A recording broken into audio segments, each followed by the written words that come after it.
Jagdamba.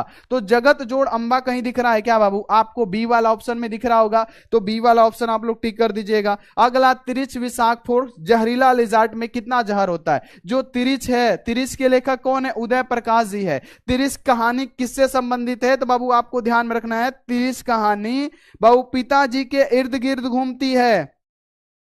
Sir Chhapra कब आइएगा? बाबू हो सकता है छपरा एग्जाम बाद ही हम आएंगे, ठीक है। छपरा हो सकता है कि एग्जाम बाद ही आएंगे, याद रखिएगा, ठीक है।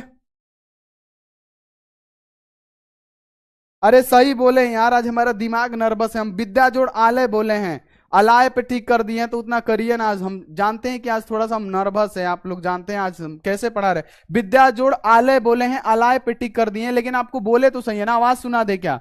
आवाज सुना दे? इतना आज आप लोग कम से कम मेहनत मैनेज करिए, ठीक है, कम से कम आज के क्लास में। बाकी तो आपको पता है कि हम कैसे पढ़ाए थे हिंदी। उद्घाटन का तो हो ही गया है, ठीक है, याद रखिएगा। अगला क्वेश्चन आ जी, अगला कि तिरिच विषाक्तपोर जहरीला लिजार्ड में कितना जहर होता है? तो तिरिच में कितना जहर है? तो 100 गो काले नाग से ज्यादा जहर है। तिरिच के लेखक कौन है? उदय प्रकाश जी है, ठीक है। और ये जो तिरिच कहानी है किसके इर्द गिर्द घूमती है? तो आपको ध्यान में रखना है, पिताजी के इर्द गिर्द घूमती है, ये आपको ध्यान में रखना है। यानी काले नाग से 100 गुना ज्यादा आप लोग क्या करिएगा? राइट आंसर कर दीजिएगा। अगला, उदय प्रकाश का जन्म स्थान कहां हुआ था? तो उदय प्रकाश की बात करें तो उदय प्रकाश ने क्या लिखा? तिरिच लिखा। तिरिच के लेखक कौन? उदय प्रकाश। उदय प्रकाश का जन्म स्थान कहां है? तो सीतापुर अनूपपुर मध्य प्रदेश। तो सीतापुर अनूपपुर मध्य प्रदेश हमारा बिल्कुल सही जवाब हो जाएगा।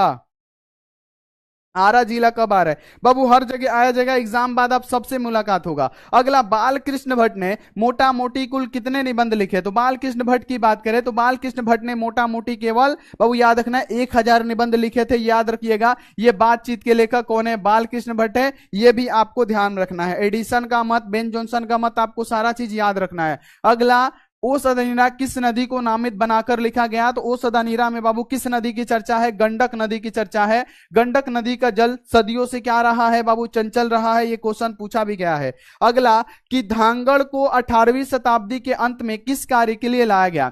तो धांगड़ की बात करें तो धांगड़ कौन थे? तो बाबू यहां पे याद रखना है, इनको 18वीं शताब्दी के अंत में छोटा नागपुर पठार से लाया गया था नील की खेती के लिए, क्योंकि अंग्रेजी निहल्ले जो थे क्या कर रहे थे? गरीब मजदूरों पे, किसानों पे अत्याचार कर रहे थे।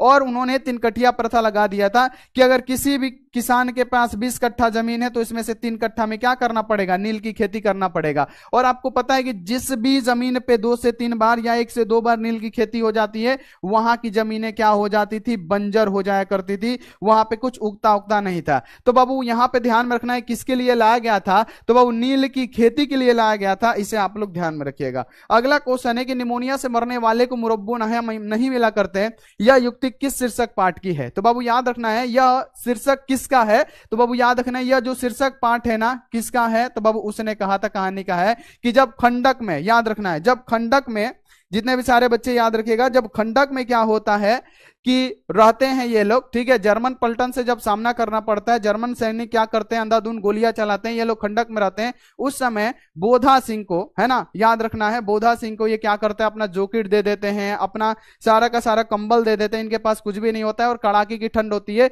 उसी पे वजीरा सिंह ने कहा था बात, तो ये आपको ध्यान में रखना है। तो यहां पे क्या होगा? ए वाला ऑप्शन सही जवाब हो जाएगा। चलिए यहां पे क्वेश्चन क्या है कि व्यक्तियों से नहीं, हमें तो नीतियों से झगड़ा है, सिद्धांतों से झगड़ा है, कार्यों से झगड़ा है। यह संभाषण किस समाजवादी लेखक का है? तो बाबू हमें नीतियों से झगड़ा है, सिद्धांतों से झगड़ा है, कार्यों से झगड़ा है। जब जयप्रकाश नारायण जी 5 जून 1974 को पटना के गांधी मैदान में अपना भाषण दे रहे थे, तो उस भाषण में सुनिएगा, अरे राकेश भाई पहले ही क्लास करो ना यार। चलिए ये क्लास कब होगा? वो क्लास आज अंतिम क्लास है, कर लो, ठीक है। यहां पे क्वेश्चन आपके सामने ये रहा कि 5 जून 1974 को जब पटना के गांधी मैदान में जयप्रकाश नारायण संपूर्ण क्रांति वाला ऐतिहासिक भाषण दे रहे थे, तो उसी में उन्होंने एक बात कही थी कि बहुत सारे हमारे मित्र हैं, वो चाहते हैं कि इंदिरा गांधी जी से मेल मिलाप हो जाए। इंदिरा गांधी उस समय की क्या थी?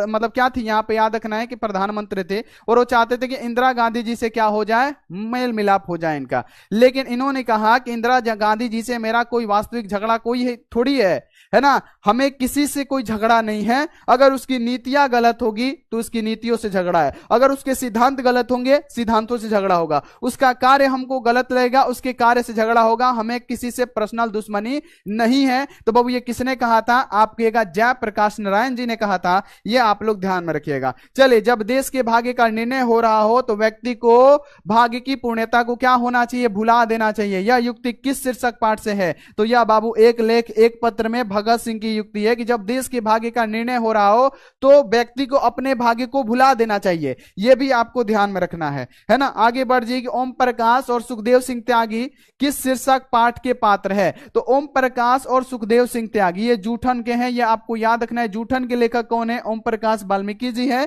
ये भी आपको 100% याद रखना है। अगला कि जे कृष्णमूर्ति के पिता का नाम क्या था, तो जे कृष्णमूर्ति का जन्म बाबू बार बार क्वेश्चन आता है 12 मई 1895 याद रखिएगा। और इनके पिता का नाम क्या था, नारायण जद्दू। क्या था, नारायण जद्दू इनके पिता का नाम था, यह भी आपको याद रखना है। शिक्षा संभाषण इन्होंने लिखा था, यह भी याद रखिएगा। चलिए, क्वेश्चन है कि मोहा राकेश का जन्म स्थान कहां है। अरे बाबू, मोहा राकेश किसने, तो सिपाही की मां किसने लिखा, मोहा राकेश। और मोहा राकेश का जो जन्म स्थान है कहां है, अमृतसर पंजाब है, यह भी आपको ध्यान में रखना है।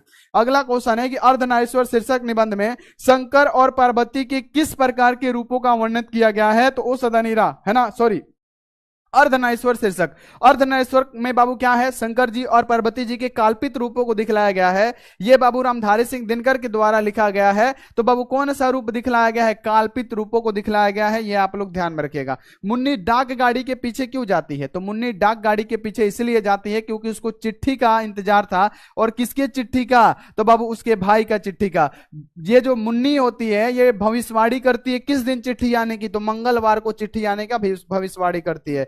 तुलसीदास का है ना सर्वश्रेष्ठ महाकाव्य कौन सा है, तो तुलसीदास का सर्वश्रेष्ठ महाकाव्य कौन सा है, तो तुलसीदास का पूछेगा तो आप कहिएगा कौन सा, रामचरितमानस है ना। कामायनी किसका है, जयशंकर प्रसाद का महाकाव्य है। उर्वशी किसका है, रामधारी सिंह दिनकर जी का है। तो ये सारी चीजें बच्चों याद रखिएगा, बहुत ज्यादा इंपॉर्टेंट क्वेश्चन है, ये आप लोग याद रखिएगा। चलिए